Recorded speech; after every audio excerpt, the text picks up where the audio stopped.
பிள்ளைகள் உங்கள் பாதம் கல்லில் இடராதபடிக்கு தங்கள் கரங்களை ஏந்தி கொண்டு போகும்படி கர்த்தரால் கட்டளை பெற்றவர்கள் உங்க கூட இருக்காங்க. கவலைப்படாதீங்க.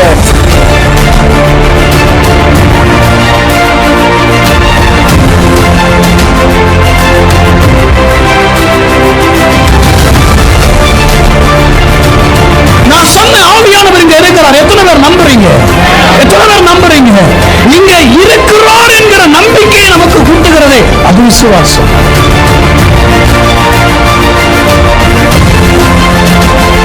அப்படியானால் முதல்ல செய்ய வேண்டியது தகர்க்கப்பட்ட பலிபீடம்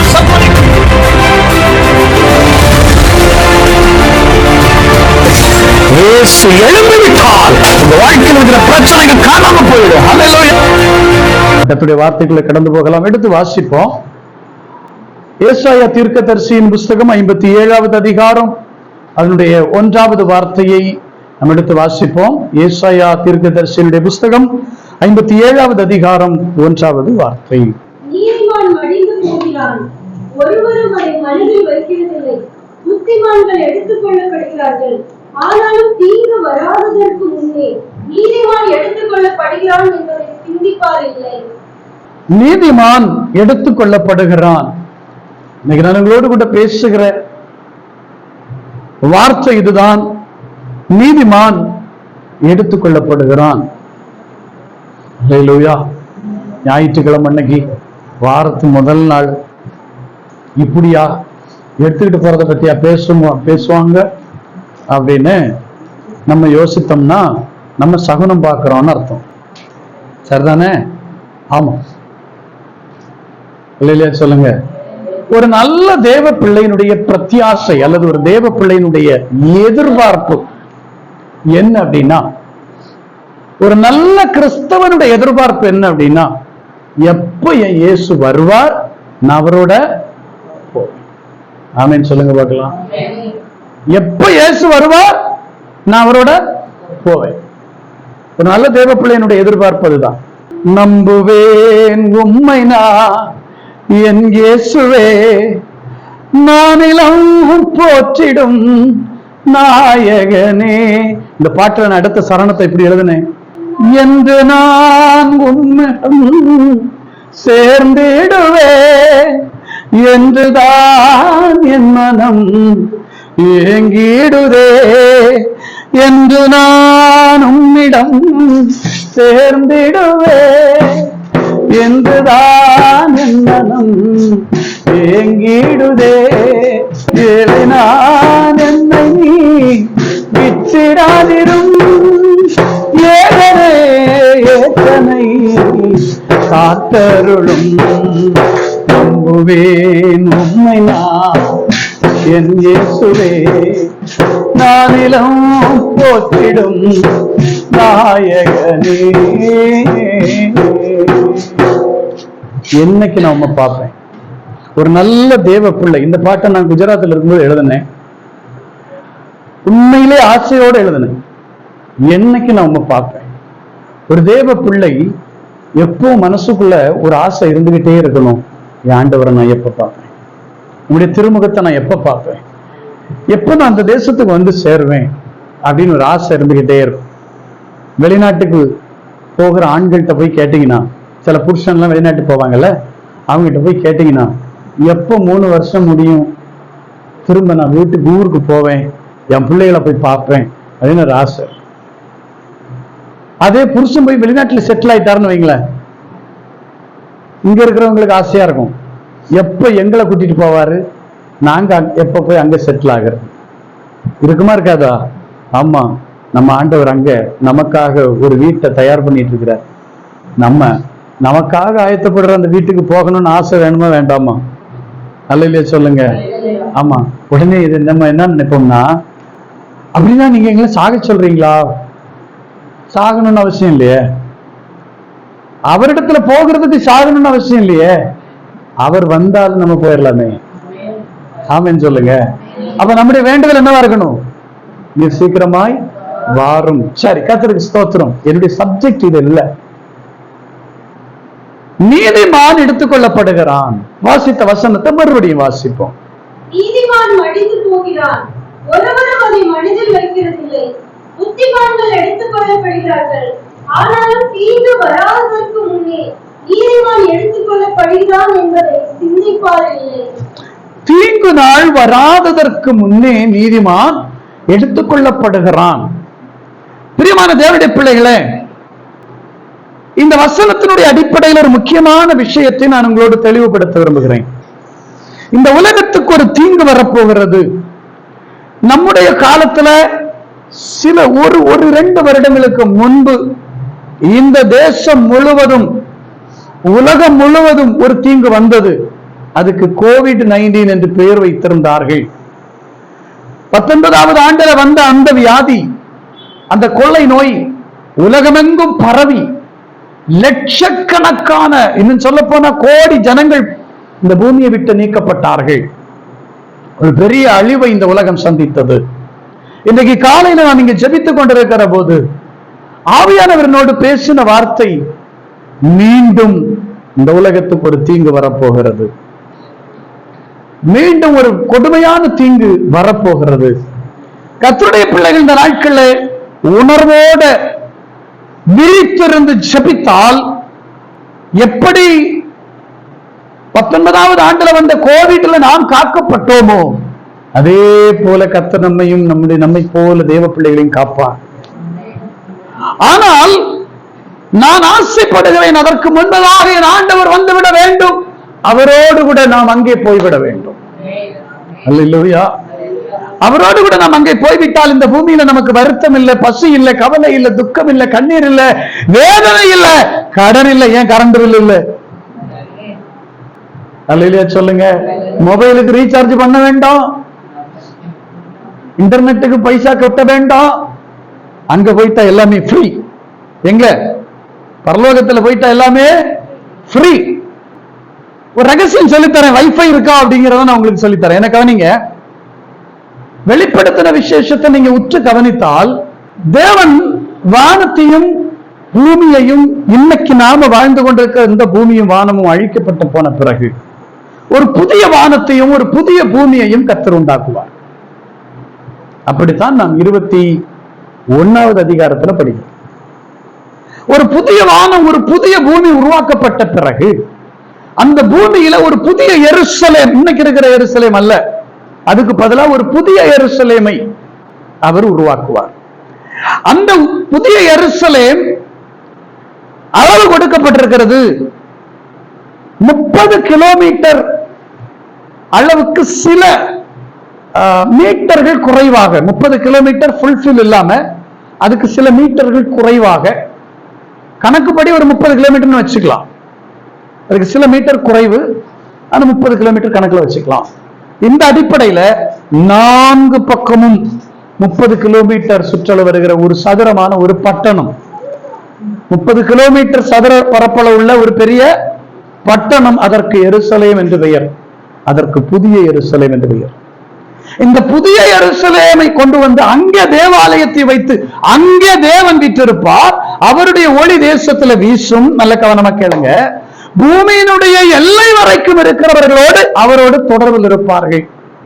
வைஃபை இல்லாம தொடர்பில் இருக்க முடியுமா? அல்லேலூயா சொல்லுங்க. செல்போனுக்கு வைஃபை சொல்லல, அங்க வாழ போகிற நமக்கும் அவருக்கும் நடுவுல ஒரு வைஃபை கனெக்ஷன் இருந்துகிட்டே இருக்கும். அல்லேலூயா. ஆமா. அதே நேரத்துல இந்த பூமியில நல்ல கவனமா கேட்கணும், அதுக்கு முன்னால இந்த பூமியில இயேசு கிறிஸ்துவினுடைய 1000 வருஷ அரசாட்சிக்கு முன்பதாக பிசாசானவன் 7 ஆண்டுகள் இந்த பூமியை ஆளுகை செய்வான். அவனுடைய ஆட்சிக்கு அவன் பயன்படுத்துகிற தலைவனுக்கு பெயர் ஆன்டி கிரைஸ்ட் அல்லது எதிர் கிறிஸ்து. நம்ம தமிழ்ல அதுக்கு அந்தி கிறிஸ்துன்னு வச்சிருக்கிறோம். அந்தி என்பது கடைசி, கடைசி கிறிஸ்து அல்லது எதிர் கிறிஸ்து. கிறிஸ்து, கிறிஸ்துவுக்கு எதிராக இன்னொரு கிறிஸ்து. நமக்கு கிறிஸ்து ஒருவரே, அவர் ஆண்டவராக இயேசு கிறிஸ்து. அல்லேலூயா சொல்லுங்க. அவருக்கு பதிலாக நான் உங்களை ரட்சிக்கிறேன்னு சொல்லி வருகிற ஒரு வேறொரு கிறிஸ்து. அந்த எதிர் கிறிஸ்து வந்து சாத்தானுடைய தலைமையின் கீழ் இந்த பூமியில 7 வருஷம் ஆட்சி செய்வான். அந்த 7 வருஷத்துல பூமியினுடைய எந்த மூலை முக்கில இருக்கிறவனும் அந்தி கிறிஸ்துவினுடைய கனெக்ஷன்ல இருப்பான். புரியுதா? அதுக்கு ஒரு சிப்பு கொடுக்கப்படும்னு ஒரு இது சொல்றாங்க. அப்படி மாற்றிட்டா அவன் எங்க இருந்தாலும் இவங்க கனெக்ஷன்ல இருப்பாங்க. அதாவது புரியறதுக்காக சொல்றேன், வைஃபை கனெக்ஷன்ல இருந்துகிட்டே இருப்பாங்க, இவங்க தொடர்புல இருந்துட்டே இருப்பாங்க.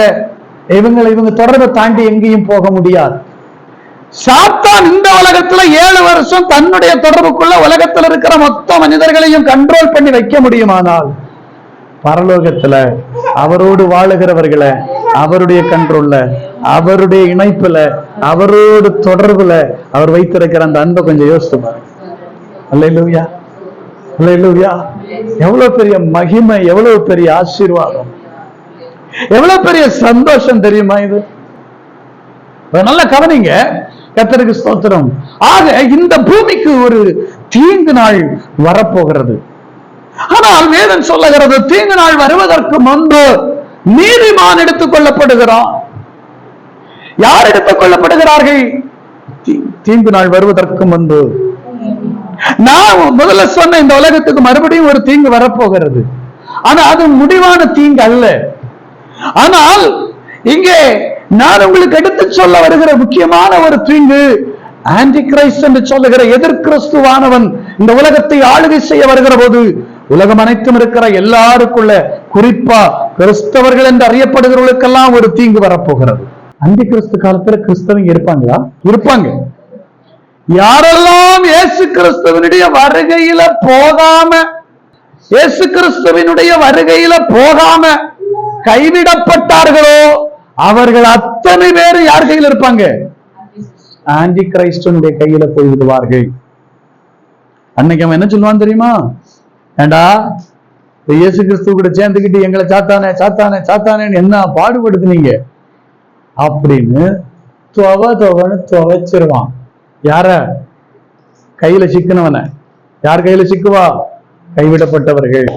அப்ப நீங்களும் நானும் கைவிடப்பட்ட கிறிஸ்தவர்களா இருக்கணுமா, இல்ல கையோட எடுபட்டு போன கிறிஸ்தவர்களா இருக்கணுமா?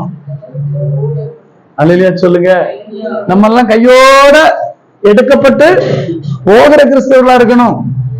யார் எடுக்கப்படுவா? யாரெல்லாம் இயேசு கிறிஸ்துவை விசுவாசித்து அவரை ஏற்றுக்கொண்டு அவருக்கு தங்கள் வாழ்க்கையை ஒப்பு கொடுத்து அவருக்காக வாழ்ந்து கொண்டிருக்கிறார்களோ, வசனத்தின்படியான ஒரு ஜீவிதம் செய்கிறார்களோ, யாரெல்லாம் அவர் எப்ப வருவாருன்னு காத்து கொண்டிருக்கிறார்களோ அவர்களை அவர் சேர்த்து கொண்டு போவார். ஆமென் சொல்லுங்க. ஆனா அவரை குறித்த சிந்தையே இல்லாம, அவரை குறித்த எண்ணமே இல்லாம மனம் போல ஒரு வாழ்க்கை வாழ்ந்து, இந்த உலகம் எனக்கு போதும், இந்த உலகம் எனக்கு நிரந்தரம், என் இந்த உலகத்துக்கு பின்னால ஓடிக்கொண்டிருந்தால் இயேசு கிறிஸ்து வரும்போது நாம கைவிடப்பட்டு போவோம். அன்னைக்கு அவர் விட்டுட்டு போயிடுவார். உங்களுக்கு தான் இந்த உலகம் போதும்னு நீங்க வாழ்ந்தீங்கல்ல, இந்த உலகத்தை நீங்க வச்சு ஆண்டுகிடுங்க, நான் என் பிள்ளைகளை கூட்டிட்டு என்ன செய்றேன், போகிறேன் என்று போய் விடுவார். அல்லேலூயா சொல்லுங்க பாப்போம். அப்போ அன்னைக்கு எல்லா கைவிடப்பட்டவர்களுக்கு ஒரு தீங்கு வரும். குறிப்பா இஸ்ரவேலர்களுக்கு தீங்கு வரும். அப்படிப்பட்ட தீங்கு நாளில அகப்படாதபடிக்கு தம்முடைய நீதிமான்களை கர்த்தர் அதற்கு முன்பதாகவே எடுத்துக்கொண்டு போய்விடுவார். அந்த எடுத்துக்கொள்ளப்படுகிற நீதிமான்களாக நீங்களும் நான் இருக்கணும்னு நான் ஆசைப்படுறேன். ஆமென். தீங்கு நாள் வருவதற்கு முன்பு தம்முடையவர்களை சேர்த்துக் கொள்ளுவார். ஒரு சின்ன உதாரணத்தை சொல்லிட்டு நான் என்னுடைய செய்தியினுடைய ஆழத்துக்குள்ள போக விரும்புகிறேன். முழு செய்தியை நான் இன்னைக்கு பேசி முடிக்க முடியாது. கர்த்தருக்கு ஸ்தோத்திரம். ஏன்னா ஒரு 3-4 பாயிண்ட் இருக்கு, அதெல்லாம் இன்னைக்கு பேசி முடிக்க முடியும்னு எனக்கு தோணல. முடிஞ்ச வரைக்கும் எவ்வளவு பேச முடியுமோ அவ்வளவு இன்னைக்கு பேசுறேன். பாக்கிய கர்த்தர் அனுமதித்தால் அடுத்த வாரம் தொடர் செய்திக்கு பேசுவேன். நல்ல கவனமா கேளுங்க. நான் இங்க இருக்கிறேன், என்னுடைய மனைவியும் பிள்ளைகளும் இங்க இருக்கிறாங்க, எனக்கு சில எதிரிகள் இங்க இருக்கிறாங்க.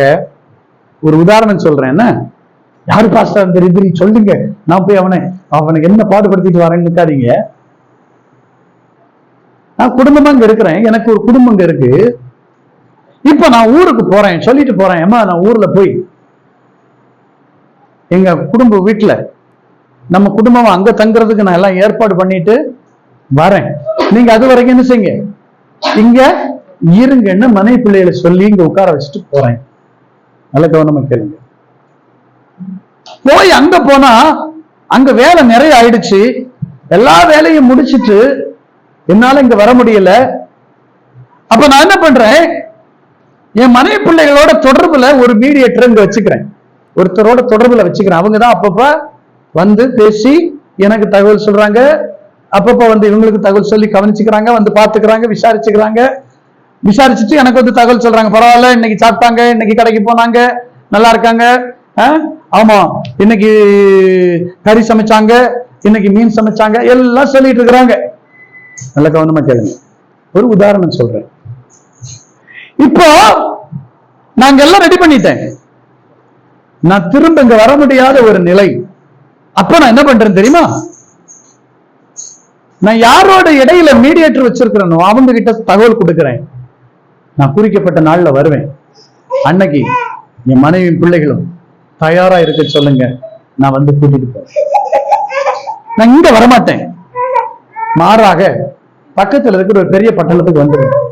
பஸ் ஸ்டாண்ட் அங்க இருக்குல்ல, அங்க வந்துடுறேன். இவங்க கிளம்பி எங்க வந்துடணும், அங்க வந்துடணும். அங்க இருந்து ஒன்னா கிளம்பி ஊருக்கு போயிடும். புரியுதா? சரி, இப்போ இப்படி சொல்லி வச்சிருக்கிறேன். இப்போ இந்த சூழ்நிலையில ஊருக்குள்ள எனக்கு விரோதியா, என் குடும்பத்துக்கு விரோதமா ஒரு கூட்டம் இருக்குன்னு சொன்னேன்ல, அவங்க திட்டம் போடுறாங்க. ஒரு குறிப்பிட்ட நாளை பிளான் பண்ணி, மற்றவனை பிடிக்கணும்னா குடும்பத்தை பிடிக்கணும், இந்த குடும்பத்தை நம்ம ஏதாவது ஒண்ணு பண்ணணும் அப்படின்னு சொல்லி திட்டம் போட்டு குடும்பத்துக்கு எதிராக பிளான் பண்ணி ஒரு குறிப்பிட்ட நாளில, உதாரணத்துக்கு சொல்றேன்னு, ஆமா மார்ச் மாசம் 10ஆம் தேதி அந்த கூட்டம் வருதுன்னு வைங்க. இந்த பிளான் போட்ட திட்டம் எனக்கு தகவல் வருது, எங்க அப்பாவுக்கு தகவல் வருது. உடனே என்ன செய்யறாரு, டேய் இதுக்கு மேலே தாமசிக்க கூடாது, நேர போய் குடும்பத்தை கூட்டிட்டு வந்து. நான் கிளம்பிட்டேன். எனக்கு இங்க மீடியேட்டரா நிக்கிறவங்க என்ன விடுவாங்க, வந்து தகவலை சொன்ன உடனே அவங்க வந்து குடும்பத்தை ராத்திரியோ பகலோ எதிரி வருவதற்கு முன்பு சட்டு விட்டுன்னு பேக்கப் பண்ணி எல்லாத்தையும் கிடைச்சதெல்லாம் எடுக்க வேண்டியதெல்லாம் எடுத்துட்டு சொல்லப்பட்ட இடத்துக்கு வரவும், அங்கிருந்து நான் பிக்கப் பண்ணி ஊருக்கு கொண்டு போகவும் சரியா இருந்துச்சு. கொண்டு போயிட்டனா, இப்ப அட்டாக் பண்ணலான்னு வந்த எதிரி கூட்டம் வந்து பார்க்கும்போது இங்க யாரும் இல்ல, எனக்கு வேண்டிய என்னுடைய உறவுகள் இங்கே இல்லை. அவங்கள நிகிரகம் பண்ணணுங்கிறதுக்காகவே தயாராகிட்டு இருந்த கூட்டம் இப்ப ஏமாந்து போய் அவருடைய கோபத்தை மற்றவர்கள் மீது இங்கே காட்டுவார்கள். கரெக்டா புரிஞ்சுதா? நான் சொன்ன கதையிலிருந்து என்ன புரிஞ்சுது? உங்களுக்காக ஒரு ஸ்தலத்தை ஆயத்தம் பண்ண போயிருக்கிறேன்னு சொல்லி போனாரா? வருவாரா? வருவேன்னு சொன்னவர் நமக்காக இங்க ஒருத்தரை வச்சுட்டு போயிருக்கிறாரா? அவர் யாரு? பரிசுத்த ஆவியானவர். அவர் நமக்கு அங்க உள்ள தகவல் எங்க சொல்றாரா? இங்க உள்ள தகவலை நாம வேண்டிக் கொள்ள வேண்டியது என்னதென்று அறியாது இருக்கிறபடியினால் நமக்காக வாக்கு கடங்காத பெருமூச்சுகளோட அவர் நமக்காக வேண்டுதல் செய்கிறாரா? பேசிக் கொண்டிருக்கிறாரா? அல்லையா? சொல்லுங்க. அப்ப ஒரு நாள் ஒரு தீங்கு வரப்போகிறது. ஆமென். அந்தி கிறிஸ்து வரப்போகிறார். சாத்தான் தன்னுடைய ஆளுகைக்கு தயாராகி விட்டார். அவர் வருவதற்கு முன்பதாக தம்முடையவர்களை சேர்த்துக் கொள்ள குமாரனாகிய இயேசு கிறிஸ்து மத்திய ஆகாயத்துக்கு வருவார். அவர் மத்திய வானத்தில் வருகிற போது பரிசுத்த ஆவியானவர் தம்முடைய சபையை எடுத்துக்கொண்டு மத்திய வானத்தில் சென்று தம்முடைய மணவாளனோடு சேர்த்து விடுவார். அல்லேலூயா, அல்லேலூயா. ஆக தீங்கு வருவதற்கு முன்பு இந்த நீதிமான் எடுத்துக் கொள்ளப்படுகிறார். நான் இந்த நீதிமானை பத்தி தான் பேசிட்டு இருக்கிறேன், இந்த எடுத்துக்கொள்ளப்படுதல தான் பேசிட்டு இருக்கிறேன். ஆமென் சொல்லுங்க. அல்லேலூயா. ஆமா, ஏன்னா அதான் ஆரம்பத்திலே சொன்னேன், என்னையா ஞாயிற்றுக்கிழமை வாரத்துல முதல் நாளுமா அபசகுனமா பேசுறாங்களேன்னு நீங்க நினைச்சிடப்படாதுன்னு நான் ஆரம்பத்திலே அதுக்குத்தான் சொன்னேன். சரிதானா? சரி, கர்த்தர் உங்களை ஆசீர்வதிப்பார். பாருங்க, யார் நீதிமான்? எந்த நீதிமான் எடுத்துக்கொள்ளப்படுகிறார்? நீதிமான் எடுத்துக்கொள்ளப்படுகிறான். அப்போ யார் அந்த நீதிமான் தெரியணும்ல. நாம அந்த நீதிமானா இருந்தா தானே போக முடியும். ஆமென் சொல்லுங்க. ஆமென். கர்த்தருக்கு ஸ்தோத்திரம். ஒரு வசனத்தை வாசிப்போம். ஆதியாகமம் புஸ்தகம் 15ஆம் அதிகாரம் 6வது வசனத்தை நாம் எடுத்து வாசிக்கிற வேளையில அங்கே குறிக்கப்பட்டிருக்கிறது. வாசிப்போம். ஆதியாகமம் புஸ்தகம் 15வது அதிகாரம் 6வது வார்த்தை. ஆபிரகாம் கர்த்தரை விசுவாசித்தான், அதை கர்த்தர் அவனுக்கு நீதியாக எண்ணினார். ஆபிரகாம் தேவனை விசுவாசித்தான். எப்படி விசுவாசித்தான்? ரோமருக்கு எழுதின புஸ்தகம் 4வது அதிகாரம் அந்த 20 முதல் 23 முடிய உள்ள வசனங்களை நாம் வாசிப்போம். ரோமருக்கு எழுதின புஸ்தகம் 4வது அதிகாரம் 20 முதல் 23 முடிய வாசிப்போம். யார் வேணாலும் வாசிக்கலாம். இங்க இவர்தான் வாசிக்கணும்னு சட்டம் கிடையாது. தேவனுடைய நல்ல கவனமா கேளுங்க. ஆபிரகாம் விசுவாசித்தான், அதை அவர் அவனுக்கு நீதியாக எண்ணினார். அவன் எதை விசுவாசித்தான்? தேவனுடைய வாக்கு தத்தத்தை குறித்து அவன் அவிசுவாசமாய் சந்தேகப்படாமல். சந்தேகத்தில் அப்ப 2 வகை இருக்கு. கவனிக்கணும். சந்தேகத்தில் எத்தனை வகை இருக்கு? 2 வகை இருக்கு. அவிசுவாசத்துல வருகிற சந்தேகம் வேற, நம்பிக்கையில வருகிற சந்தேகம் வேற. உதாரணத்துக்கு, நான் வீட்டை பூட்டி சாவியை கையில எடுத்ததுக்கு அப்புறம் பூட்டை இழுத்து பார்த்தா அது அவிசுவாசத்தினால் வந்த சந்தேகம் இல்ல, உறுதிப்படுத்துவதற்காக வந்த சந்தேகம். எத்தனை பேருக்கு புரிஞ்சது? அவிசுவாசத்தினாலே சந்தேகம் வந்தால் பூட்டிட்டு இழுத்து பார்த்துட்டு திருமணம் வரைக்கும் போயிட்டு மறுபடியும் ஒரு கவர்ந்து இழுத்து பார்த்தா அது அவிசுவாசத்தினால் வந்த சந்தேகம். புரியுதா? உறுதிப்படுத்துவதற்காக ஒரு கை இழுத்து பார்த்தது தப்பு இல்ல. ஆமீன் சொல்லுங்க. நம்ம ட்ரெஸ் சேஞ்ச் பண்றோம், பண்ணிட்டு ஒருக்கா கண்ணாடியில் நின்று எல்லாம் சரியா இருக்கான்னு பாக்குறோமா இல்லையா? அது உறுதிப்படுத்திக் கொள்வதற்காக, அவிசுவாசத்தினால் அல்ல. ஆனால் அவிசுவாசத்தினால் வருகிற சந்தேகம் கிடைக்குமா கிடைக்காதா, வருமா வராதா, செய்வாரா செய்ய மாட்டாரா, இருக்கா இல்லையா? சோத்திரம். அவிசுவாசத்தினாலே சந்தேகப்படாமல் தேவன் வாக்குத்தத்தம் பண்ணினதை என்று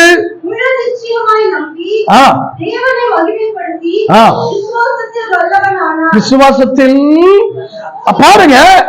ஆபிரகாம் எந்த விஷயத்திலே விசுவாசித்தான் வல்லவனானான் என்றால், ஒன்று வாக்குத்தத்தத்திலே. வாக்குத்தத்தம் பண்ணின தேவன் என்னென்ன வாக்குத்தத்தம் பண்ணினார்? ஒன்று, நான் காண்பிக்கிற தேசத்துக்கு புறப்பட்டு வா, நான் உன்னை என்ன செய்வேன்? பெரிய ஜாதி ஆக்குவேன். ஆண்டவர் அழைத்தாரா? ஆபிரகாம அழைத்தாரா? எங்க இருக்கு அழைப்பு? எங்க இருக்கு அழைப்பை பற்றி? எங்க இருக்கு? எல்லாம் பைபிளே தெரியாத மாதிரி பார்த்துட்டு இருக்கிறீங்க. ஆதியாகமம் 12:1 சொல்லி இருக்கிறது அழைப்பா? எடுத்து படிங்க. நீ உன் தேசத்தையும் உன் இனத்தையும் உங்க அப்பாவுக்கு வீட்டையும் விட்டுட்டு கிளம்பி நான் உனக்கு காட்டக்கூடிய நாட்டுக்கு போ. என்ன சொன்னாரு? என்ன சொன்னாரு? நீங்க யாரையாவது கூப்பிடும் போது வான்னு கூப்பிடுவீங்களா, போன்னு கூப்பிடுவீங்களா? அங்க என்ன எழுதி இருக்கு? அப்ப இது கூப்பிட்டாருன்னு அர்த்தமா? போன்னா என்ன அர்த்தம்? அனுப்புனார்னு அர்த்தம். கரெக்டா? பள்ளிக்கூடத்துக்கு போன்னு நம்ம பிள்ளை அனுப்பிச்சுவோம். அனுப்பி வைக்கும்போது போன்னு சொல்லுவோமா வான்னு சொல்லுவோமா? அப்ப போனா அனுப்புறது தானே. அப்ப 12:1 அனுப்புறதா அழைக்கிறதா? அப்ப அழைக்கிறது நீங்க எங்க இருக்கு? எடுத்து வாசிங்க. அப்போஸ்தலர் நடவடிக்கைகளின் புஸ்தகம் 7வது அதிகாரம் அதனுடைய 3வது வார்த்தையை வாசிங்க.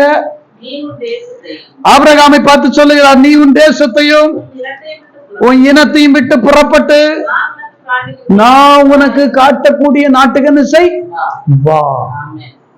அப்ப ஆதியாகமம் 12:1 சொல்லி இருக்கிறது அழைப்பில்ல, அனுப்பப்படுதல். ஏன்னா 2வது வசனத்தை படிப்போம். அதே அப்போஸ்தலர் நடவடிக்கைகள் 7ஆம் அதிகாரம் 2வது வசனம்.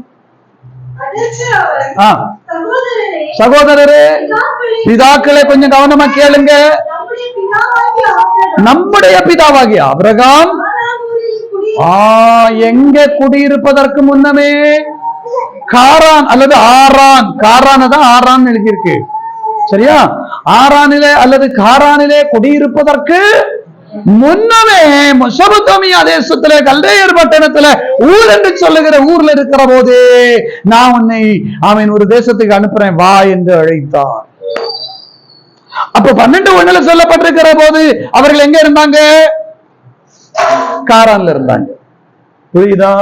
12:1 நான் உன் இனத்தையும் உன் தகப்பன் வீட்டையும் தேசத்தையும் விட்டு போன்னு சொல்லும் போது எங்க இருந்தாங்க? ஆரான்ல. அவங்க எங்க இருந்து புறப்பட்டு எங்க வரைக்கும் வந்தாங்க? மெசொப்பொத்தாமியா தேசத்துல கல்தேய பட்டணத்திலிருந்து புறப்பட்டு ஆரான் வரைக்கும் வந்த போது அங்கே இருந்து விட்டார்கள் என்று நீங்க 11வது அதிகாரத்துல படிக்க முடியும். புரியுதா? அப்போ நல்ல கவனமா கேளுங்க. 12ஆம் அதிகாரம் 1வது வசனம் அழைப்பல்ல, அதை அனுப்புகிறார். ஏன்னா வாசித்த வசனத்தை மறுபடியும் வாசிங்க. 3வது வசனத்தை அப்போஸ்தலர் 7:3 மறுபடியும் படிங்க. என்ன? நீ உன் தேசத்தையும் விட்டு புறப்பட்டு நான் உனக்கு காண்பிக்கும் தேசத்துக்கு வா என்றார். சரி, 12:1 படிங்க. கர்த்தர் ஆபிரகாமை நோக்கி, நீ உன் தேசத்தையும் உன் இனத்தையும் உன் தகப்பனுடைய வீட்டையும் விட்டு புறப்பட்டு. இங்க எக்ஸ்ட்ரா ஒண்ணு கிடக்க. என்னது? தகப்பனுடைய எக்ஸ்ட்ரா இருக்கா? நல்லா கவனிக்கணும். இங்க சொல்றா தேசத்தை விடு, அடுத்து இனத்தை விடு, அடுத்து தகப்பன் வீட்டை விடு. ஆனா அப்போஸ்தலர் சொல்லும் போது உன் தேசத்தை விடு, உன் இனத்தை விடுனாரே. அப்போ இதுல இருந்து நம்ம என்ன புரிஞ்சுக்கணும்? கல்தேயர் பட்டணத்துல வச்சு கூப்பிடும் போது எப்ப உன் நாட்டையும் உன் இனத்தையும் விட்டு செய், கிளம்புன்னு சொன்னார். கிளம்பும் போது ஆபிரகாம் என்ன பண்ணிட்டார் தெரியுமா? எப்பா நான் போறேன், வாரியலாம். டேய் நான் வரேன்டா. ஏன்னா அவங்க அப்பா சிலை வியாபாரம் பண்ணவராம். தல்மூது கதைகள் சொல்லுகிறது. தேராகு சிலைகள் எல்லாம் பண்ணி விற்கக்கூடிய ஒரு விற்பனையாளர் அல்லது ஒரு வியாபாரி. வியாபாரினா இன்னைக்கெல்லாம் எப்படின்னா வீட்டுக்குள்ள ரூமுக்குள்ளே உட்காந்துட்டு வியாபாரம் நடக்கும் இல்ல, வீட்டுக்குள்ளே உட்காந்துக்கிட்டு ஆன்லைன்ற பேர்ல எல்லாம் கம்ப்யூட்டர்லே தான் டக்கு டக்குங்குது, எல்லாம் வியாபாரம் தனியா நடக்குது. ஆனா அன்னைக்கு அப்படி ஆன்லைன்லாம் கிடையாது இல்லையா? கொண்டு போய் ஊர் ஊரா வித்தாத்தானே உண்டு. அப்போ சிலைகளை எடுத்துட்டு போய் விற்கிற ஒரு வியாபாரிங்கிறதுனால பல நாடுகளை அறிந்திருந்த ஒரு மனுஷன். பொதுவா வியாபாரி வியாபார தலைவர்கள் எல்லாம் பல நாடுகளை அறிந்திருப்பார்கள். நல்ல பெரிய பெரிய பிசினஸ் மேன் எல்லாம் நீங்க கேட்டீங்கன்னா அவங்க சொல்லுவாங்க, நான் அமெரிக்காவுக்கு போன மரம் தான் போயிட்டு வந்தேன்னுவாங்க. ஏதோ அங்க இருக்கிற இந்த பக்கத்துல இந்த தாம்பரம் போயிட்டு வந்த மாதிரி சொல்லுவாங்க. எங்க? நான் யூஎஸ் போயிட்டு நேற்று தான் வந்தேன் அப்படின்னுவாங்க. இல்ல நான் போன வாரம் அவங்களை பார்த்தேன், அதுக்கு அடுத்த நாள் தான் பார்த்தேன், நீங்க உங்களை பார்த்தேன்ல அதுக்கு அடுத்த நாள் தான் போனேன்னு. என்னமோ அந்த சந்தைக்கு போயிட்டு வந்த மாதிரியே போயிட்டு வருவாங்க. சரியா? அப்ப வியாபாரிகளுக்கு பல நாடுகள் தெரியும். திரைக்கடல் ஓடியும் திரவியம் சொல்லியிருக்காங்களா இல்லையா? புரியுதா? அப்போ இப்படி இவர் ஒரு வியாபாரியா இருந்தபடினால இவருக்கு பல நாடுகள் தெரியும். அப்ப அப்பா சொன்னாரு, டே மகனே எனக்கு பல நாடு தெரியும், அதனால நான் செய்றேன், உனக்கிட்ட கடவுள் பேசின நாட்டுக்கு நான் கூட்டிட்டு போறேன். சரிப்பா வாங்கப்பான்னு அப்பனையும் கூட்டிட்டு வந்தா அப்பனுக்கு எப்பவுமே மணி மைண்டடு. ஏன்னா இவர் வியாபாரியாச்சே. வியாபாரிக்கு எப்பவுமே எதை பார்த்தாலும் ஒரு பிசினஸ் மைண்ட் தான் இருக்கும். யூதாஸ் காரியத்தை சொன்னா பாருங்க, நான் இந்த வசனத்தை சொல்லித்தான் இப்ப இங்க நிக்கிறேன். இத பிரசங்கிச்சதுனால தான் நான் இப்ப இங்க நிக்கிறேன். அல்ல இல்லையா? சரி, கர்த்தருக்கு ஸ்தோத்திரம். எதை கவனிங்க, இந்த யூதாஸ் காரியத்தை எதை பார்த்தாலும் காசாதான் பார்ப்பான். அந்த புள்ள கொண்டு வந்து உடைச்சு ஒரு நலதைலத்தை ஊத்துன உடனே யூதாஸ் சொல்றான், இதை வித்திருந்தா ஒரு 300 பணத்துக்கு வித்திருக்கலாமே இல்ல, ஒரு 300 பணத்துக்கு வித்திருந்தா எவ்வளவு ஏழைகளுக்கு சோற போட்டிருக்கலாம் இல்ல, எத்தனை பிள்ளைகளுக்கு துணி வாங்கி கொடுத்திருக்கலாம் அப்படின்னு தரித்திரரை பத்தி கவலைப்பட்டான் யூதாஸ். ஆனா பைபிள் சொல்லுது, அவன் தரித்திரர் மேல உள்ள அக்கறையினால இல்லையா, திருட்டு போயலாமே, அவன் திருடனா இருந்த. நான் சொல்லலன்னு ராஜன் பாஸ்டர் சொன்னாருன்னு நீங்க பாட்டுக்கு எடுத்து விட்டுறாதீங்க. அவன் திருடனா இருந்தபடியினால் அப்படி சொன்னான்னு நான் சொல்லல, பைபிள்ல சொல்லிட்டு. அல்லையா? சொல்லுங்க பாப்போம். அப்ப வியாபாரிகளுக்கு எதை பார்த்தாலும் என்னதான் தோணும்? அதுல எப்படி 10 ரூபா காசு பார்க்கலாம் தானே தோணும். தேராக வியாபாரி ஆச்சா, பிள்ளைகளெல்லாம் கூட்டிட்டு சரி வாங்கடா அப்படின்னு சொல்லி கூட்டிட்டு வந்தாருன்னு நீங்க 11ஆம் அதிகாரத்துல படிக்கலாம். தேராகு தன் மகனாகிய ஆபிரகாமையும் அப்புறம் சாராளையும் லோத்துவையும் கூட்டிக் கொண்டு வந்தான் அப்படின்னு இருக்கும். இத படிச்சுக்கிட்டு எனக்கு தெரிஞ்ச ஒரு ஊழியர் ஆபிரகாமுக்கு கர்த்தர் அழைப்பு கொடுக்கிற, தேராகுக்கு தான் கர்த்தர் அழைப்பு கொடுத்தாரு, அதனால தேராகு தான் அழைக்கப்பட்டு வந்தான்னு ஒரு துர்பதேசத்தை பிரசங்கித்துக் கொண்டிருக்கிறார். யாருன்னு கேட்கப்படாது. நான் ஆள் பேரெல்லாம் சொல்ல மாட்டேன். அல்லேலூயா சொல்லுங்க. ஆமா, தேராக கூட்டிட்டு வந்தான்னு எழுதி இருக்கிறதுனால, உதாரணத்துக்கு பக்கத்துல இருக்கிற மகாபலிபுரம் பார்க்க போறீங்க. அங்க உங்களை காட்டி அந்த இடங்களெல்லாம் சுத்தி காட்ட கைடுன்னு ஒருத்தர் வருவாங்களா? சரி, நீங்க கைடை கூட்டிட்டு போவீங்களா இல்ல கைடு உங்களை கூட்டிட்டு போகுமா? மகாபலிபுரம் வரைக்கும் நீங்க போனீங்க, உள்ள உங்களை சுத்தி காட்ட கூட்டிட்டு போனது யாரு? இப்ப சொல்லுங்க, நீங்க மகாபலிபுரம் பார்த்துட்டு வந்தீங்களா இல்ல ஒருத்தர் கூட்டிட்டு போய் உங்களை சுத்தி காட்டினாரா? காட்டினாரு. அப்ப அங்க கூட்டிட்டு போன கைடு தானே அங்க முன்னால் நிற்கிறாரு. கரெக்டா? அப்ப ஆபிரகாம் அழைக்கப்பட்டார். இப்ப கூட்டிட்டு போனது யாரு? நான் கூட்டிட்டு போறேன், ஏன்னா எனக்கு வழி தெரியும். நல்ல வசனத்தை புரிஞ்சு படிக்கணும். புரியுதா? கைட மாதிரி கூட்டிட்டு வர்றாரு யாரு? தேராக. அதனால தேராகவுக்கு தான் அழைப்புன்னு நம்ம சொன்னா, அது அறிவுள்ள பிரசங்கம்னு சொல்லணுமா இல்ல அறிவீனமான பிரசங்கம்னு சொல்லணுமா? அல்லேலூயா சொல்லுங்க. இவாள் தப்பு தப்பா பிரசங்கம் பண்ணுவாங்களாம். நம்ம அந்த தப்பை இது தப்புன்னு சொன்னோம்னா அது ஒரு குற்றம் பிடிக்கிற ஆவி பிடிச்ச ஒரு குற்றம் சொல்றாரு. இவங்க தப்பா பிரசங்கம் பண்ணலாமா, நம்ம அதை தப்ப சொல்லிடப்படாதான், எடுத்து சொல்லிடப்படாதான். இது என்ன வகையில நியாயம்? எனக்கு நேக்கு தெரியல. கேட்டீங்களா? சித்த கவனிங்கோ. அப்போ தேராக கூட்டிட்டு வரும்போது ஆரான் மட்டும் வந்தான். தேராகுக்கு பிசினஸ் மைண்டட், சிலை விற்க முடியாது. ஏன்னா இவன் கூட போகும்போது சிலை என்ன செய்ய முடியாது, கொண்டு வர முடியாது. என்ன, அதை விட்டுட்டு இப்ப இவன் கூட வந்தாச்சு. காசு கண்டவன் கை அரிக்கிறத செய்யும். புரியுதா? இப்ப மகன் கூட என்ன இருக்குன்னா ஆடு மாடெல்லாம் நிறைய இருக்கு. இப்ப மகன் கிட்ட, மகனே இந்த ஆட்டு மயிரெல்லாம் இந்த கத்தரிச்சு இந்த ஊர்ல ஆரான் பட்டணத்துல வித்தோம்னா நல்ல காசுடா, ஏன்னா போற வழியில நமக்கு செலவுக்கு நிறைய காசு தேவைப்படுதுல அப்படின்னு ஆரானில் இருந்து விட்டான். ஆரான்ல ஸ்டாப் ஆன உடனே ஆண்டவர் பார்த்தா, டேய் நான் ஒண்ணு எங்க கூப்பிட்டேன்? கானானுக்கு. நீ இன்னும் மெசொப்பொத்தாமியாவே என்ன செய்யல, தாண்டல. ஏன்னா மெசொப்பொத்தாமியாவிட ஒரு எல்லைக்குள்ளதான் ஆரான் பட்டணம் வருது. அப்ப சொல்றார், நீ என்ன செய், உங்க அப்பன் கூட வந்தேனா போற வழியெல்லாம் நீ வியாபாரம் பண்ணி பிசினஸ் மைண்டட்ல ஊழியம் செய்தீங்கன்னா உன் ஊழியம் உருப்படாது. உன் கூட வர்ற ஒரு ஆத்மாவும் போய் காணாம சேராது. சரியா? அப்ப நீ என்ன பண்ணு, விட்டுட்டு கிளம்பு. எப்படி கிளம்பணுமா? ஒன்று தேசத்தை விட்டு கிளம்பு, இரண்டாவது இனத்தை விடணுமா, அதுக்கு மேல நான் சொல்ல விரும்பல. மூணாவது எதை விடணுமா? தகப்பன் விட்டுட்டு கிளம்புனீங்கன்னா கானானுக்கு போலாம். இல்லைன்னா பிசினஸ் பண்ணி எங்க இருக்கலாம்? ஆரான்ல இருக்கலாம். அடுத்து ஆரான்ல இருந்து கிளம்பினா இன்னொரு நாட்டுல போய் இருக்கலாம். ஆனா கடைசி வரைக்கும் கானானை காண முடியாது. கானானை காணணும்னா விட வேண்டிய தெளிதெல்லாம் செய்து ஆகணும். அல்லேலூயா, விட்டுத்தான் ஆகணும், வேற வழியே இல்ல. இப்ப ஆண்டவர் இவனுக்கு வாக்குத்தத்தம் கொடுக்கிறார், கிளப்பணும், போ, நான் காட்டுற தேசத்துக்கு. அப்போ 12:1 அழைக்கல, 12:1 அனுப்புகிறார். அப்ப அழைப்பு எங்க இருக்கு? மெசொப்பொத்தாமியாவுல. அதை பத்தி எங்க எழுதி இருக்கு? அப்போஸ்தலர் நடவடிக்கைகள். புரிஞ்சுச்சா?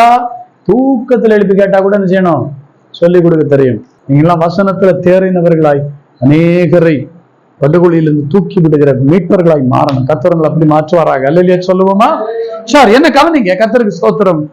வசனத்துக்குள்ள கடந்து வருவோம். இப்போ ஆபிரகாமிட்ட ஆண்டவர் இங்க இருந்து அனுப்புகிற போது சொன்னார், நான் உன்னை என்ன செய்வேன் தெரியுமா, பெரிய ஜாதி ஆக்கி உன் பேரை பெருமைப்படுத்துவேன்னு சொல்லி அவனை ஆசீர்வதித்து அனுப்புகிறார்.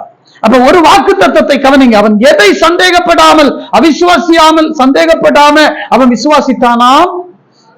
வாக்கு தத்தத்தை. எந்த வாக்கு தத்தத்தை அவனை அனுப்புகிற போது அவன் எதை விசுவாசித்தான்? தன்னோடு சொன்ன வாக்கு தத்தத்தை. என்ன வாக்கு தத்தம்? ஒண்ணு, உன் பேரை என்ன செய்வேன், நான் பெருமைப்படுத்துவேன். ஒண்ணு, நான் என்ன செய்வேன், பெரிய பிராமணர் ஆக்கிடுவாரோ. பெரிய ஜாதினா நம்ம நாட்டுல எல்லாரும் அப்படித்தானே நினைச்சு கொண்டிருக்கா. அவா தானே பெரியவா, நம்ம எல்லாம் வாழ்க்கை கீழே தானே இல்ல. அப்ப அவள் ஆயிட்டா நம்மளும் பெரியவா ஆயிடலாம் அப்படின்னு நினைக்கிறது சரியா தப்பா? சரிதானே? அப்ப இங்க ஆண்டவர் சொன்ன ஜாதி பிராமணரா? இல்ல. ஜாதினா ஆங்கிலம் இருக்கா? வாசிங்க.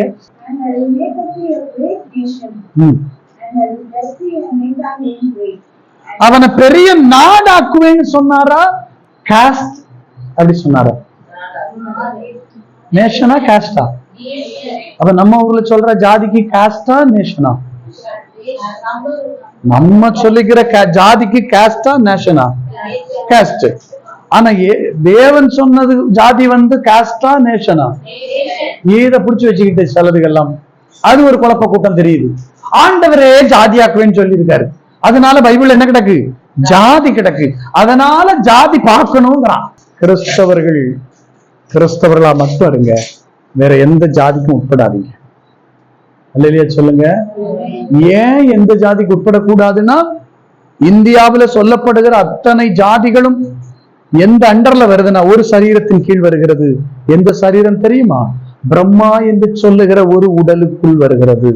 பிரம்மாவினுடைய தலையிலிருந்து பிராமணனும், தோள்பட்டையிலிருந்து தோல்ல இருந்து சத்திரியனும், இடுப்பிலிருந்து வைசியனும், பாதத்திலிருந்து சூத்திரனும் உண்டானான் என்பது சனாதனத்தினுடைய வர்ணாசிரம கொள்கை.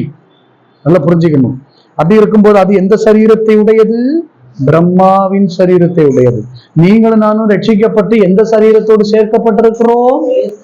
அப்ப சபையாகி சரீரத்துல நம்ம சேர்க்கப்பட்டிருக்கிறோம். இந்த சபையாகி சரீரத்துக்கு தலை யாரு? அல்லேலூயா சொல்லுங்க. இப்ப சொல்லுங்க, நீங்க நாங்க கிறிஸ்தவ நாடாரு, நாங்க கிறிஸ்தவ முதலியாரு, நாங்க கிறிஸ்தவ வன்னியரு சொல்லாமா? கிறிஸ்தவர் எப்படியா பிரம்மாவினுடைய உடலமைப்புல வந்தாரு? இங்க சொல்ற அத்தனை ஜாதிகளும் இந்த 4 வர்ணங்களுக்குள்ளதான் அடங்கும் போது இதுல ஏதாவது ஒண்ணு நம்ம பேரோட சேர்த்துக்கிட்டோம்னா, இப்ப இது எப்படி இருக்கும்னா அசம்பிள்டு வண்டி மாதிரி இருக்கும். வண்டி ஹீரோ தான், ஆனா இன்ஜின் தான் யமகாவோடது. நல்லா இருக்குமா? நான் கிறிஸ்தவரு, ஆனா ஜாதியில பிரம்மாவுடைய உடல்ல இருந்து வந்தவர். அப்ப ரெண்டும் ஒண்ணு சேருமா? ஒண்ணு சேருமா? பிரம்மாவையும் இயேசு கிறிஸ்துவையும் ஒண்ணு சேர்க்க முடியுமா? நம்ம படைப்பு கடவுள் தேவனாகிய கர்த்தர் அவர் மனிதனை எப்படி படைச்சாராம்? மண்ணினால படைச்சார். அப்படித்தானே பைபிள் சொல்லுது. அதை நம்புகிறவன் அப்ப இதை நம்பலாமா? ஆனா சனாதனம் என்ன சொல்லுது? இல்ல இல்ல, மண்ணினால படைக்கப்படல, பிரம்மாவின் உடலில் இருந்துதான் தோன்றினான். அப்படித்தானே சொல்லி இருக்கு. அப்ப நீங்க பிரம்மா உடல்ல இருந்து வந்தீங்களா, இல்ல மண்ணினாலே உண்டாக்கப்பட்டவர்களா? மண்ணிலிருந்து எடுக்கப்பட்டபடியால் நீ மண்ணுக்கு அப்படித்தானே இருக்கு. அப்ப நீங்க கிறிஸ்தவர்களா, இல்ல கிறிஸ்தவர்களாய் வாழுகிற ஹிந்துக்களா? அர்த்தம் புரிஞ்சுதா?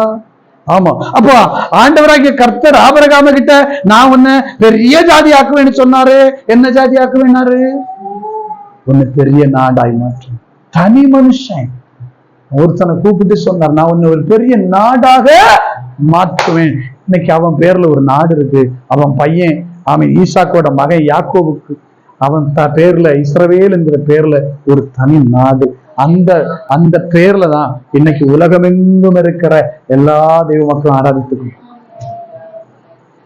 ஏன்னா கலாத்தியருக்கு எழுதின புஸ்தகம் 3ஆம் அதிகாரம் 7வது வசனத்தை வாசிக்கிற போது,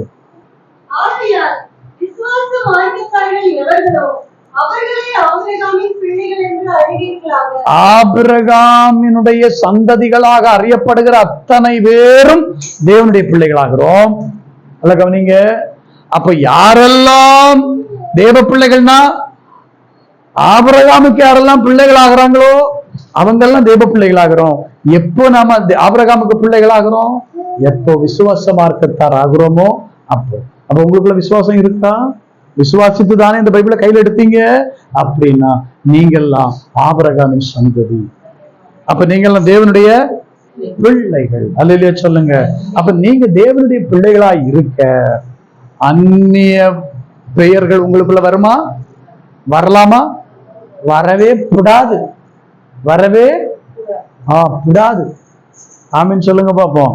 அப்ப என்ன கவனிங்க, ஆபிரகாம் சொன்னா நான் உன்னை பெரிய பெரிய வாக்கு தத்தத்தில் ஒன்று, நான் உன்னை பெரிய ஒரு பெரிய நாடாக உன்னை மாற்றுவேன், கத்திரவிதமாய் மாற்றுவேன். 2வது, உன் பேரை என்ன செய்வேன்? பெருமைப்படுத்துவேன். சொன்னாரா? சொன்னார். செய்தாரா? செய்தார். அல்லேலூயா சொல்லுங்க. மூணாவது ஒரு வாக்குத்தத்தம் இருக்கிறது. நான் உனக்கு என்ன செய்வேன்? ஒரு சந்ததியை தருவேன். அவனுக்கு குழந்தை இல்லை.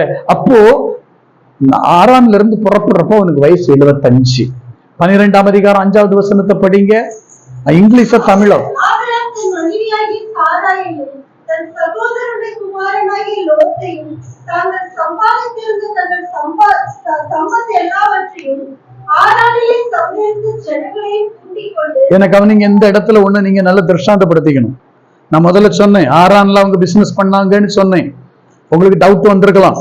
இப்ப இந்த 5வது வசனத்துல படிக்கும் போது அங்க எழுதியிருக்க ஆரானிலே சபதரித்த மனுஷனை சம்பாதிக்க விலை கொடுத்து வாங்கணும்னா அங்க எந்த அளவுக்கு பிசினஸ் பண்ணி காசு பார்த்திருக்கணும். புரியுதா? சரி, அடுத்து அவர்கள் கானான் தேசத்துக்கு புறப்பட்டு போய் கானான் தேசத்தில் சேர்ந்தார்கள். அந்த 4வது வசனம் படிங்க. கர்த்தர் ஆபிரகாமுக்கு சொன்னபடியே அவன் புறப்பட்டு போனான். லோத்தும் அவனோடு கூட போனான். ஆபிரகாம் ஆரானை விட்டு புறப்பட போய் 75 வயதுள்ளவனாய் இருந்தான். அப்போ ஆண்டவர் அழைக்கிற போது அவனுக்கு 75 வயசு கிடையாது. புரியுதா? நிறைய பேர் இப்படியும் பேசுவதுண்டு. ஆபிரகாமை 75 வயசுல கர்த்தர் அழைத்தார். ஆபிரகாமை தேவன் 75 வயசுல அழைக்கல, அதுக்கு முன்னாடியே அழைச்சிட்டார். அவள் அங்கிருந்து புறப்பட்டு அதுக்கு முன்னாடியே வந்துட்டா. அவங்க வந்து எங்க வந்து சேர்ந்துட்டா? ஆறான்ல தங்கி கிடந்தப்பதான் ஆண்டவர் பார்த்தார். இங்கே பர்த்டே கொண்டாட்டிக்கிட்டு கேக்கு வெட்டிக்கிட்டு கிடந்தா சரிப்பட்டு வராது, மகனே கிளம்பு, நான் சொல்லுகிற தேசத்துக்கு என்ன செய், புறப்பட்டு போ அப்படின்னு சொல்லி அனுப்பும் போது அவனுக்கு வயசு எத்தனை? அல்லேலூயா சொல்லுங்க பாப்போம். அப்போ ஆறான்ல இருந்து போகும்போது 75 வயசு. 75வது வயசுல ஒரு வாக்குத்தத்தம் பண்ற, நான் உனக்கு என்ன தர்றேன்? ஒரு பிள்ளைய தருவேன், ஒரு ஆம்பளை பிள்ளைய தருவேன். ஆம்பளையா? ஆமா. வந்தா 25 வருஷம் அந்த வாக்குத்தத்தத்தை பெறுவதற்கு காத்து கிடக்க வேண்டியதா இருந்துச்சு. ரோமர்ல வாசிக்கிறோம் 4ஆம் அதிகாரத்துல. ஆமீன், கர்த்தருக்கு ஸ்தோத்திரம். வருவோம், ரோமர்ல படிக்கிறோம். ஆமீன். அவன் எப்படி விசுவாசித்தானாம்? சந்தேகப்படாம விசுவாசித்தான். எதை விசுவாசித்தான்? வாக்குத்தத்தம் பண்ணினதை. அப்ப இன்னைக்கு உங்களுக்கு ஆண்டவர் 3 காரியத்தை, வாக்குத்தத்தம் பண்ணின காரியத்தை, 3 விஷயத்தை நான் உங்க முன்னால வச்சேன். ஒண்ணு, உன்னை பெரிய ஜாதியாக்குவேன், உன்னை பெரிய நாடாக்குவேன், அதாவது உன்னை அறியப்படுகிற ஒருவராய் மாற்றுவேன். 2வது, உன் பேரை ஆமேன் சிறுமைப்பட்டு கிடக்கிற ஆமேன் உங்க பேர் ஒருவேளை வெளியில வராம கூட இருக்கலாம், ஆனா உங்க தலைமுறைகளுடைய பேர் வெளியில வரும். அல்லேலூயா. ஆமேன். உங்க பிள்ளைகளை கர்த்தர் பெருமைப்படுத்தி அவர்கள் மூலமாய் உங்க பேரை பெருமைப்படுத்துவார். ஆமேன் சொல்லுங்க. ஆமேன், கர்த்தருக்கு ஸ்தோத்திரம். இன்னாருடைய மகள் இன்னார் என்று சொல்லுவதை காட்டிலும் இன்னாருடைய தகப்பனார் அல்லது தாயார் இன்னார் என்று சொல்லுகிற விதத்துல கர்த்தர் உங்க பிள்ளைகளை கனப்படுத்துவதன் மூலமாய் உங்க பெயர்களை கர்த்தர் பெருமைப்படுத்துவார். ஆபிரகாமினுடைய பெயரை அவிதமாய் தலைமுறைகள் வழியாக ஆசீர்வதித்து பெருமைப்படுத்தினார். அல்லேலூயா சொல்லுங்க பாப்போம். அல்லேலூயா. அப்ப என்ன கவனிங்க, 3வது, சந்ததியை தருவேன். ஒரு நல்ல தலைமுறைய, ஒரு நல்ல சந்ததிய தருவேன்னு சொல்லி வாக்குத்தத்தம் பண்ணினார். அந்த வாக்குத்தத்தத்தை குறித்து கடுகளவு கூட ஆபிரகாம் என்ன செய்யலையா? சந்தேகப்படுறேன். கர்த்தர் உங்களுக்கு வாக்குத்தத்தம் பண்ணியிருக்காரா? அதை பற்றி சந்தேகப்படாதீங்க. அதுல என்ன செய்யாதீங்க? அவிசுவாசமா இருக்காதீங்க. விசுவாசிங்க, முழுசா விசுவாசிங்க. சொன்னதை நிச்சயமாய் அவர் செய்வார். ஒரு சொல்லியும் செய்யாதிருப்பாரோ, ஒரு சொல்லியும் செய்யாதிருப்பாரோ, நிச்சயமா சொன்னதை செய்வார். அல்லேலூயா சொல்லுங்க. அப்ப நம்முடைய வாழ்க்கையில கர்த்தர் நம்மை நீதிமானாக காண வேண்டுமானால் நாம் என்ன செய்ய வேண்டுமா? சந்தேகப்படாமல் விசுவாசிக்கணும். அந்த ரோமர் 4ல மறுபடியும் வாசிப்போம். 20 முதல் கீழே வாசிப்போம். வாசித்த வசனத்திலிருந்து வாக்கு தத்தத்தை குறித்து அவிசுவாசமாய் சந்தேகப்படாமல் தேவன் வாக்கு தத்தம் பண்ணினதை அவர் நிறைவேற்ற வல்லவராய் இருக்கிறார் என்று முழு நிச்சயமாய் நம்பி தேவனை மகிமைப்படுத்தி விசுவாசத்தில் அவன் என்னவானான்? அப்ப இன்னைக்கு ஆண்டவர் உங்களிடத்துல எதிர்பார்க்கிற ஒரு பெரிய விஷயம், நீங்கள் எல்லாம் விசுவாசத்துல வல்லவர்கள் ஆக வேண்டும். பணத்துல வல்லவர்கள் ஆகி பிரயோஜனம் இல்லை. ஏன்னா இன்னைக்கு பணம் கையில நிறைய வச்சிருக்கிறவனா சரியான சாப்பாடு இல்லை தெரியுமா? கோடி கணக்குல சொத்து, கோடி கணக்குல பணம் இருக்கு, ஆனா விரும்பினதை என்ன செய்ய முடியல, திங்க முடியல, விரும்பினதை சாப்பிட முடியல, நிம்மதியா தூங்க முடியல, ஆசைப்பட்டதை திங்க முடியாது. ஐயோ அதை தொடாதீங்க, சுகர், இதை சாப்பிடாதீங்க, பிரஷர், என்னென்னமோ வந்து ஏறுதுங்கிறாங்க இல்ல. ஆமா, அப்புறம் என்னது, அப்புறம் இதெல்லாம் சாப்பிடாதீங்க, கொலஸ்ட்ரால் அப்படின்றா, என்னென்ன பிரச்சனை எல்லாம் பார்க்கலாம். நீ காண்பாய் பிரவேசிக்க மாட்டாய். இந்த மாதிரி காண்கிறார்கள், சாப்பிடுவதில்லை. இன்னும் ஒரு சிலருக்கு பாத்தீங்கன்னா தூக்கம் வரணும்னா என்ன போடணும், மாத்திரை போடணும். காசு இருக்கு, பணம் இருக்கு, சொத்து இருக்கு, ஆஸ்தி இருக்கு, எல்லாம் இருக்குங்க, ஆனா என்ன இல்ல, நிம்மதியா தூங்க முடியல, ஆசைப்பட்டதை சாப்பிட முடியல. இப்படி ஒரு வாழ்க்கை, இது ஆசீர்வாதமான வாழ்க்கையா? சொல்றேன், எது இருக்கோ இல்லையோ, எது இருக்கோ இல்லையோ, என் ஆண்டவர் உங்க கூட இருந்தா, என் ஆண்டவர் நம்மோடு இருந்தா, அதை விட ஆசீர்வாதம் வேற ஒண்ணுமே. ஆமே, ஆமே, ஆமே. அப்ப வாக்குத்தத்தம் பண்ணினதை கர்த்தர் நிறைவேற்றும், அதுல மாற்று கருத்தே இல்ல. நம்புங்க. அவன் நம்பினான். எப்படி நம்பினானோ, முழு நிச்சயமாய் நம்பினான், முழு நிச்சயமாய் நம்பினான். அந்த வசனத்தை மறுபடியும் படிப்போம். வாசித்த பகுதியை வாசித்துட்டு கீழே படிப்போம். வாசித்த பகுதியை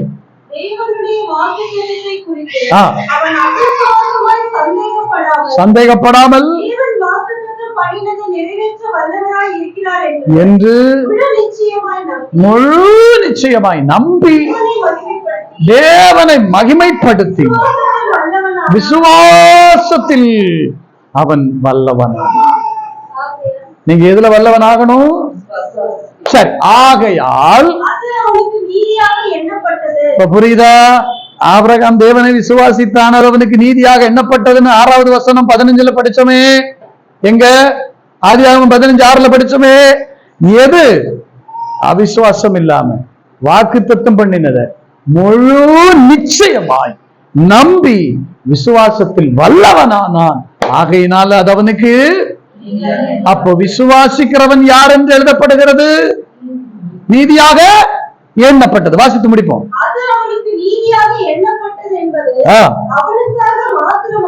அவனுக்காக மாத்திரமல்ல, அவரை விசுவாசிக்கிற நமக்காகவும். அப்ப விசுவாசிக்கிற நீங்களும் நானும் யாராக அழைக்கப்படுகிறோம் தெரியுமா? நீதிமான். அப்ப நீங்க எப்ப நீதிமான்கள் ஆகுறீங்க? எதை விசுவாசிக்கும் போது? என்னெல்லாம் ஆண்டவர் உங்கள்கிட்ட சொன்னாரோ அதெல்லாம் நம்புங்க. கர்த்தரை நம்புகிறவர்கள் பாக்கியவான்கள். ஆமென். இப்படி நம்புங்க, முழுசா பிடிச்சுக்கோங்க. ஆண்டவர் உங்கள்கிட்ட பேசினாரா? ஆண்டவர் உங்களுக்கு வாக்குத்தத்தம் பண்ணியிருக்காரா? ஆண்டவர் உங்களுக்கு எதையாவது செய்வேன்னு சொல்லியிருக்காரா? அந்த வார்த்தையை முருக பிடிச்சுக்கோங்க. ஆமென். அவர் கைவிடவே மாட்டார். அப்படியே செய்து நிறைவேற்றார். நிறைய பேசணும், நேரம் போயிடுச்சு. ஏன்னா நமக்கு இன்னொரு ஃபங்க்ஷன் வேற இருக்கு. ஆமா, கர்த்தருக்கு ஸ்தோத்திரம். ஆனாலும் சுருக்கமாய் ஒன்று மட்டும் சொல்லி நான் ஜெபத்தில் நடத்த விரும்புகிறேன். வாசிப்போம். கர்த்தருக்கு ஸ்தோத்திரம். எசேக்கியேல் தீர்க்க தரிசன புஸ்தகம் 18:9 வாசிப்போம்.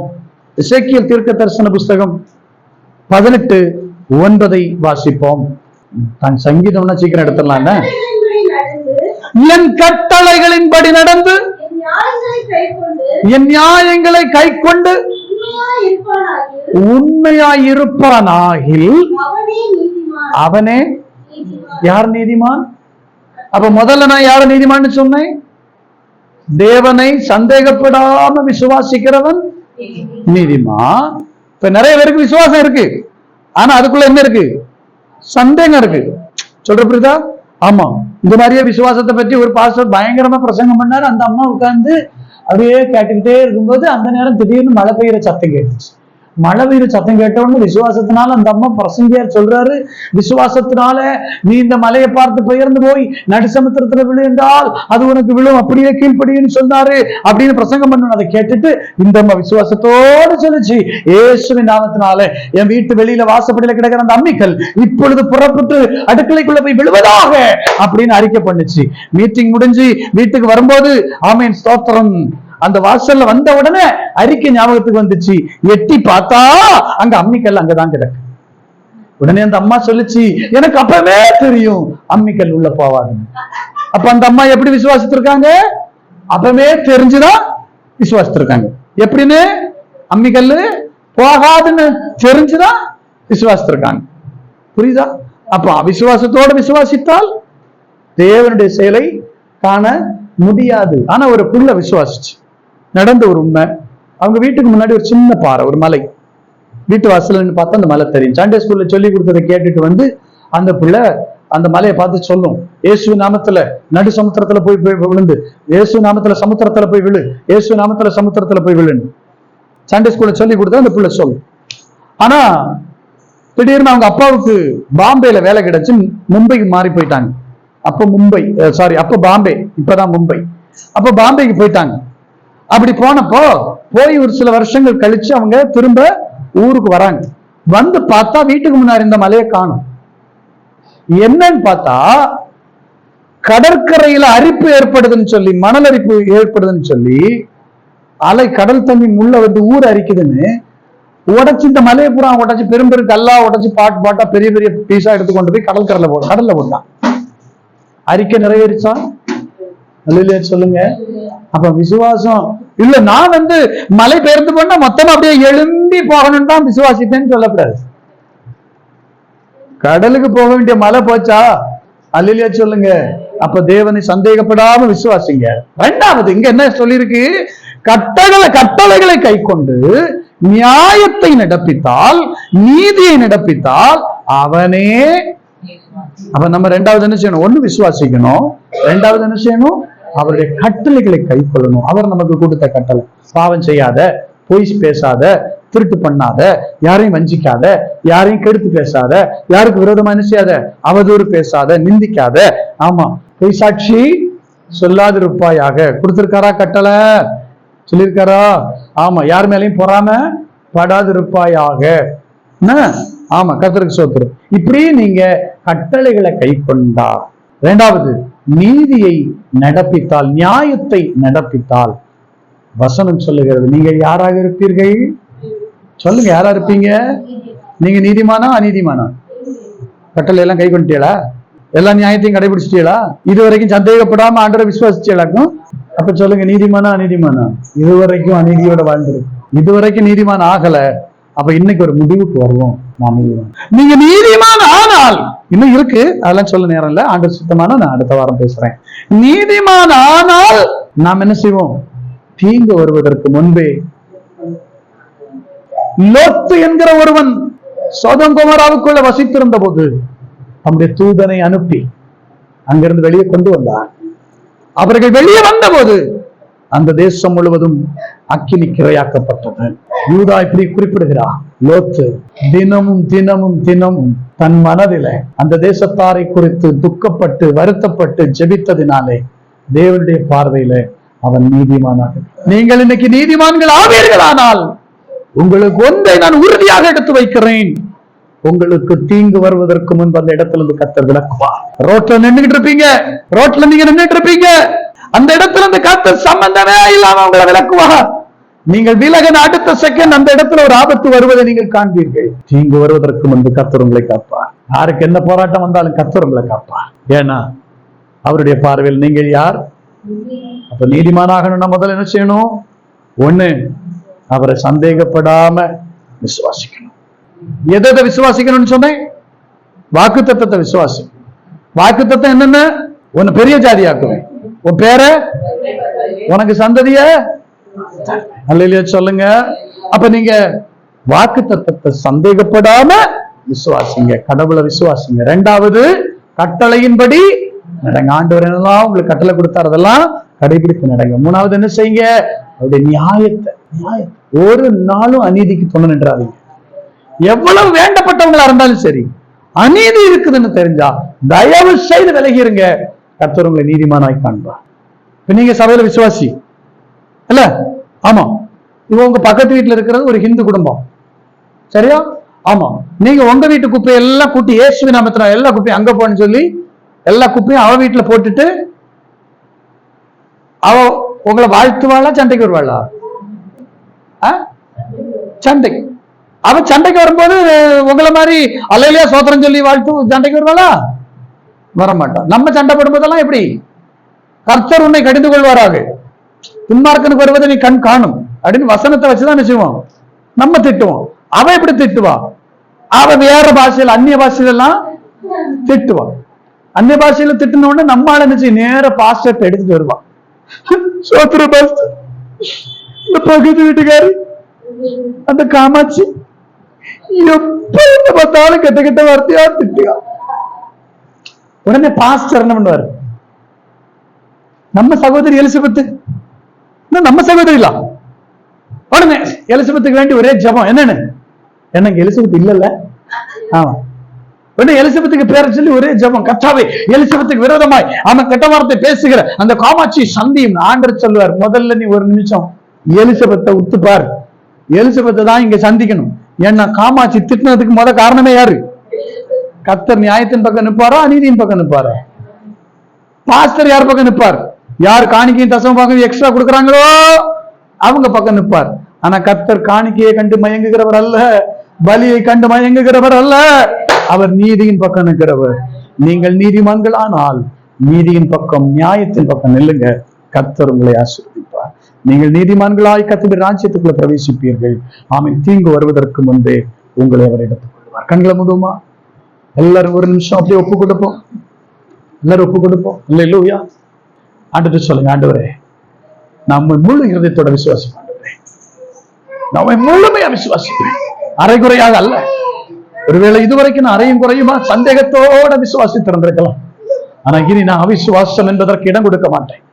அவிசுவாசம் இல்லாத முழு நிச்சயத்தோடு நான் உண்மை விசுவாசிப்பேன். சொல்லுங்க ஆண்டவரே, நான் இன்றையிலிருந்து ஒரு நீதிமானாக நான் மாற விரும்புகிறேன்.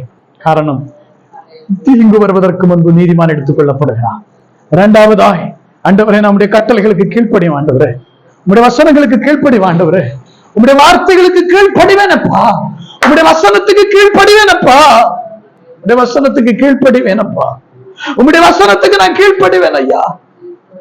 மூன்றாவது, நான் உம்முடைய நியாயத்தை நடப்பிப்பேன். ஆண்டவரே, உம்முடைய நியாயத்தை நடப்பிப்பேன். ஆண்டவரே, உமக்கு பிரியமில்லாத ஒன்றை நான் செய்ய மாட்டேன். ஆண்டவரே, நீதியுள்ள, நியாயமுள்ள ஒரு ஜீவிதம் உமக்காக நான் வாழ்வேன்.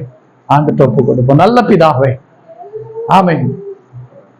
இன்னைக்கு என்னோட கூட ஜெபத்தில் இருக்கிற அன்பு பிள்ளைகள் ஒவ்வொருவரையும் ஆசீர்வதி. இன்னைக்கு இந்த நல்ல வார்த்தைகளை கேட்டிருக்கிறார்கள். நிச்சயமாய் இவர்கள் வாழ்க்கையில நீர் அற்புதங்களை செய்ய வல்லவர். வாக்கு தத்தத்தில் உண்மை உள்ளவர். சொன்னதை சொன்னபடி நிறைவேற்றுவீர். பிள்ளைகளுடைய பெயரை பெருமைப்படுத்துவீராக. இவர்களை ஒரு ஜாதியாய் மாற்றுவீராக.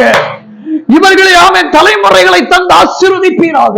இவர்கள் தலைமுறைகள் ஆசீர்வாதமாய் இருப்பார்களாக. நேர்மையான நன்மைகளை காண்பார்களாக. அப்பா, அப்பா, ஆசீர்வதிங்கப்பா. உங்களுடைய கட்டளைகளை கீழ்ப்படிய, உங்களுடைய வார்த்தைகளுக்கு செவி கொடுக்க அப்பா, உங்களுடைய வார்த்தையின்படி நடக்க கிருபை கொடுங்கப்பா. நாங்க சங்கீதத்துல வாசிக்கிறோம் அப்பா. சங்கீதம் 1 நாங்க படிக்கிறோம், கர்த்தருடைய வேதத்தில் இரவும் பகலும் பிரியமாயிருந்தது தியானமாய் இருக்கிற மனுஷன் வாக்கியவான்.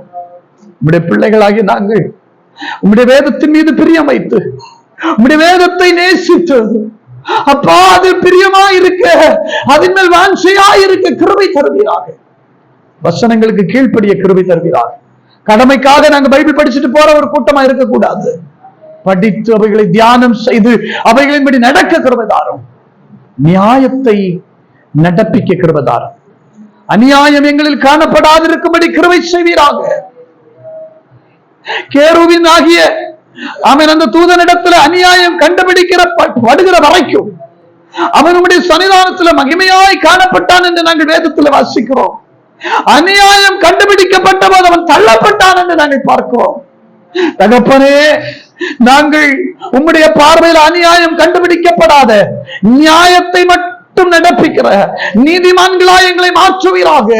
ஆமென். தீங்கு வரும் முன்னே நீர் எங்களை அவைகளில் இருந்து விலக்கி காக்க வல்லவர். ஆமென். உடைய பிள்ளைகளுக்கு தீங்கு வருவதற்கு முன்பு விலக்கி காப்பீராக. ஆமென். பிள்ளைகளை ஆபத்து மோசங்களுக்கு விலக்கி காப்பீராக. உடைய பிள்ளைகள் வண்டி வாகனங்கள்ல போகும்போது, ரோடுகளில் நடந்து போகும்போது, வீடுகளில் குடியிருக்கும் போது, வேலை ஸ்தலங்கள்ல இருக்கும் போதெல்லாம் உடைய பிள்ளைகளை சுற்றிலும் உம்முடைய வேலி எப்போதும் உண்டாயிருப்பதாக. தீங்குக்கு விலக்கி காப்பீராக. காப்பீராக. ஆசீர்வதியும். இந்த வசனங்கள் நம்முடைய பிள்ளையுடைய வாழ்க்கையில அப்படியே கிரியை செய்யட்டும். இயேசுவின் நாமத்தில் பிதாவே, ஆமென். அல்லேலூயா.